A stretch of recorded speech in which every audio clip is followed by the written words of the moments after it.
Bonjour tout le monde, je suis Antoine. Gabriel, hier, j'ai pris le bus pour la première fois depuis longtemps et ça m'a rappelé pourquoi j'adore ce moyen de transport. Bienvenue sur Spoken French, cher auditeur. Salut Antoine. Le bus public, c'est vrai que c'est une expérience unique. Raconte-moi ton voyage. J'avais rendez-vous en centre-ville et ma voiture était au garage. Je me suis dit pourquoi pas essayer le bus. J'ai consulté l'application mobile pour les horaires. Excellente idée. Ces applications sont vraiment pratiques maintenant. Elles donnent les horaires en temps réel et même les retards. Tu as trouvé facilement ton trajet. Super facile, j'ai tapé mon adresse et ma destination et hop, 3 options différentes avec les correspondances et les temps de trajet. Parfait. Et tu as choisi quelle option? Le plus rapide, le plus direct ou celui avec moins de marche? Le plus direct, une seule ligne, 30 minutes de trajet. J'ai vu que le bus passait toutes les 10 minutes aux heures de pointe. Très bien. Et à l'arrêt de bus, comment ça s'est passé? Il y avait beaucoup de monde qui attendait. Une dizaine de personnes. J'ai regardé le panneau électronique qui affichait les prochains bus. Le mien arrivait dans 5 minutes, parfait. J'adore ces panneaux. Fini le temps où on attendait sans savoir si le bus était en retard ou annulé. Et quand il est arrivé? Le bus était presque plein, mais j'ai trouvé une place assise vers le milieu. J'ai validé ma carte de transport en montant. Tu as une carte mensuelle ou tu as acheté un ticket pour l'occasion? Parce que les systèmes de paiement ont bien évolué. J'ai ma vieille carte mensuelle, mais j'ai vu qu'on peut maintenant payer avec son téléphone. Certaines personnes approchaient juste leur portable du lecteur. C'est génial la technologie. Et sans contact, c'est plus hygiénique. L'ambiance dans le bus était comment? Calme, animée? Plutôt calme. Beaucoup de gens regardaient leur téléphone, d'autres lisaient, quelques-uns discutaient doucement. Très respectueux. Et c'est l'avantage du transport en commun. Chacun fait sa petite affaire tranquillement. Tu as observé des choses particulières pendant le trajet. Oui, j'ai remarqué comme les gens sont polis, ils se lèvent automatiquement pour laisser leur place aux personnes âgées ou aux femmes enceintes. C'est beau à voir. Cette solidarité spontanée dans les transports. Et le chauffeur, il était sympa. Très professionnels. Ils saluaient les gens qui montaient, aidaient une dame avec une poussette et conduisaient en douceur malgré la circulation. Les chauffeurs de bus ont un métier difficile. Circulation, horaire, passagers. Il faut être patient et concentré. Tu as vu du paysage pendant le trajet? C'était fascinant. Voir la ville depuis le bus, c'est différent de la voiture. Plus haut, on voit mieux les détails, l'architecture, les gens dans la rue. Exactement. On découvre sa ville sous un autre angle. Et pas de stress pour se garer ou surveiller la circulation. On peut vraiment regarder autour de soi. Et j'ai eu le temps de lire. J'avais apporté un livre et j'ai pu avancer de 20 pages. Impossible en conduisant. C'est un de mes avantages préférés. Transformer le temps de transport en temps utile. Lecture, musique ou même petite sieste si on est fatigué. D'ailleurs, j'ai vu des gens qui travaillaient sur leur ordinateur portable. Avec le Wi-Fi gratuit dans certains bus, on peut être productif. Le Wi-Fi dans les bus, c'est relativement récent mais tellement pratique. On peut répondre à ses emails ou préparer sa journée. Tu l'as testé? Oui, j'ai vérifié mes messages et même regardé la météo pour l'après-midi. La connexion était correcte, pas très rapide mais suffisante. Parfait pour les usages basiques. Et niveau confort, comment tu as trouvé les sièges et l'ambiance générale? Les sièges étaient confortables, avec assez de place pour les jambes. La climatisation fonctionnait bien et le bus était propre. C'est important le confort, surtout pour les longs trajets. Tu as eu des interactions avec d'autres passagers. Pas vraiment, mais j'ai aidé une touriste avec son plan de la ville. Elle cherchait le musée d'art moderne. C'est sympa ça. Dans les bus, on croise tout type de personnes.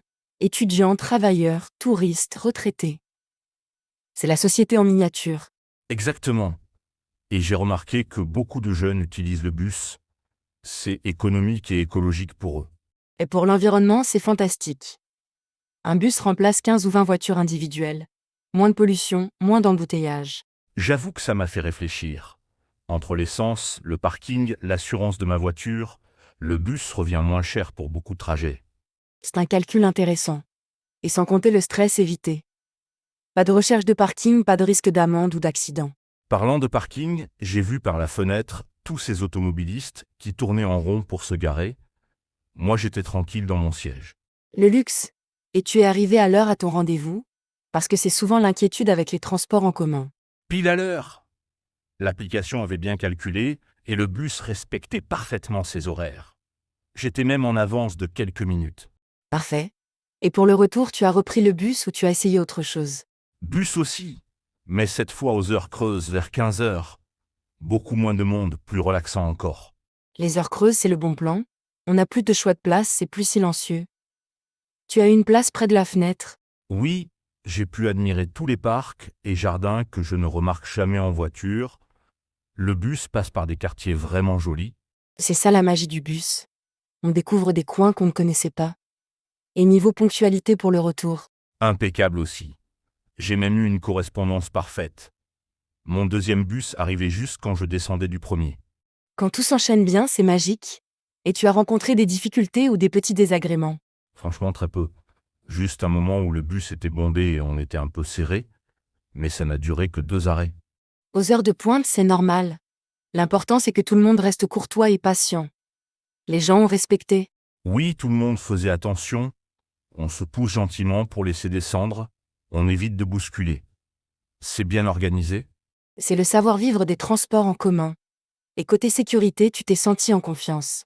Absolument. Il y avait des caméras, le chauffeur gardait un œil sur tout et l'ambiance était sereine.